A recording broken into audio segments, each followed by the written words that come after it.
actions.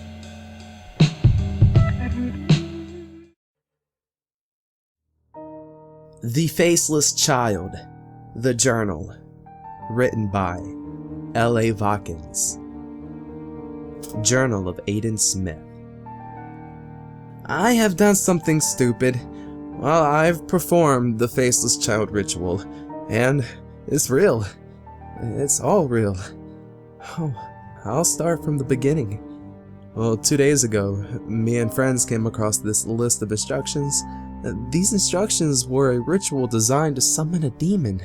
Well, of course, we all laughed and thought it was stupid, but despite this, not one of us would attempt it. So out came the game of straws.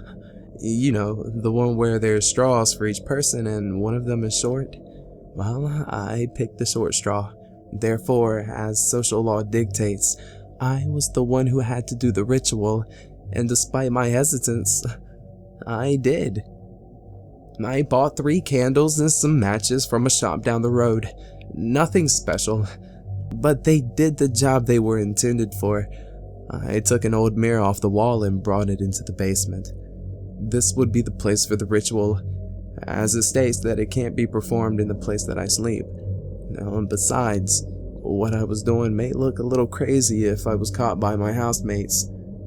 I set the mirror down, leaning against the wall, and placed the candles in a triangle in front of it. I struck a match and lit the candles, one by one. As I did this, I felt uneasy. Like what I was doing was wrong, but I also felt compelled to carry on. Well, in hindsight, I don't know if this was a supernatural effect or just my stubborn nature. Within the ritual setup, all that was left was to perform it. I spoke the words, "I am faceless too," before blowing out each of the candles in turn, being sure not to look into the mirror as I left. As I turned my back on that mirror, I knew that I had made a mistake. I could feel its gaze upon me as I left the basement. My skin tingled and my chest tightened as I forced myself not to turn around. Even as I left the basement and slammed the door behind me, I could feel the presence of something. I climbed into my bed and started laughing. It can't be real. I repeated, my words caught between hysterics. And this and a large shot of Jack Daniels calmed me enough to close my eyes and let sleep take me. My calm, however, would not last.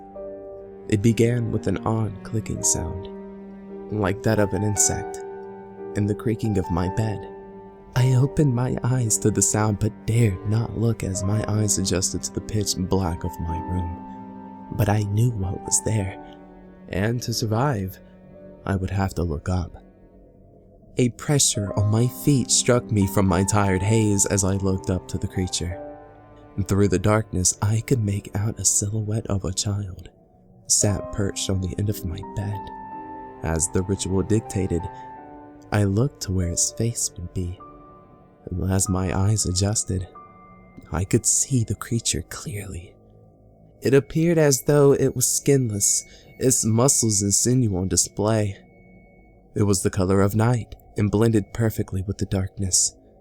Its long, slender arms ended in long fingers pointed with sharp claws. Its face was nothing, like spare skin stretched over a skull. It remained motionless for a while, as I did. Through fear, I could not speak or move. Without any sign of caution, it scuttled on all 4 up to my bedsheets, towards my face. It made a clicking sound once more that seemed to emanate from beneath the stretched skin that replaced its face. As close as it was, I could now see the slight sheen to its black form and smell a sickly tang of iron that it emanated. As much as I wanted to, I could not close my eyes. I don't know if it was because of the instructions not to, the fear, or the intrigue, but they did not close. Then, as quickly as it arrived, it was gone. It didn't take me long to come to the realization of what this meant. It either meant that A, I'm crazy. Or B, it's real and I'm in real danger. According to the ritual, it is now only a matter of time before the creature returns. And when it does, it'll be my end. Well, if someone is hearing this, it probably means that I'm dead. So please take this as caution. Do not perform the Faceless Child ritual. It's real. It is proof that we do not understand everything of this world and that there are creatures lurking in the dark. I will end it here and say goodbye. It's coming. I can hear it.